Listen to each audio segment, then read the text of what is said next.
enfants, mais on ne va dire que des choses que l'on sait déjà, et hélas, des choses assez banales, et que l'autorité aujourd'hui parentale n'est pas assurée par des parents qui ont parfois démissionné, et puis parfois aussi, disons-le, pour qui la vie est particulièrement dure, et que on connaît ce schéma de femmes qui se retrouvent parfois avec un, deux, trois, quatre enfants chez eux, chez elles, et qui ont du mal à comment dire, à faire preuve d'autorité parce que la cellule familiale a explosé.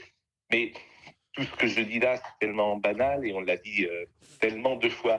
Non, moi, ce qui me frappe, pour tout vous dire ce matin, et là aussi, c'est quand même assez banal de dire ça, parce que je me suis réveillé, j'ai entendu l'explosion de Crans-Montana, Mmh.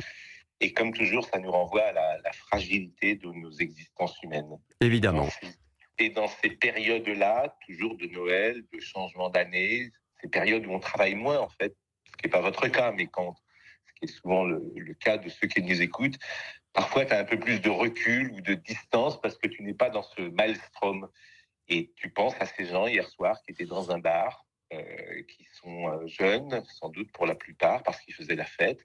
Et je ne sais pas combien de morts il y a dans cette explosion, mais c'est des dizaines, Plusieurs effectivement. dizaines apparemment, oui. Mmh. Et le lendemain, vous avez des familles endeuillées, des pères, des mères, et tout ça nous renvoie évidemment À notre à la existence qui est fragile. Voilà. voilà. Mmh. Et à partir de là, qu'est-ce qu'il faut faire? Faut, j'allais dire aux gens qu'on aime, qu'on les aime, les appeler, effectivement, essayer de vivre avec toutes les incertitudes que nous avons, et comment dire, les questions métaphysiques que chacun se pose, quel sens a tout ça? Alors ceux qui sont croyants, ils ont la chance effectivement d'être dans l'espérance.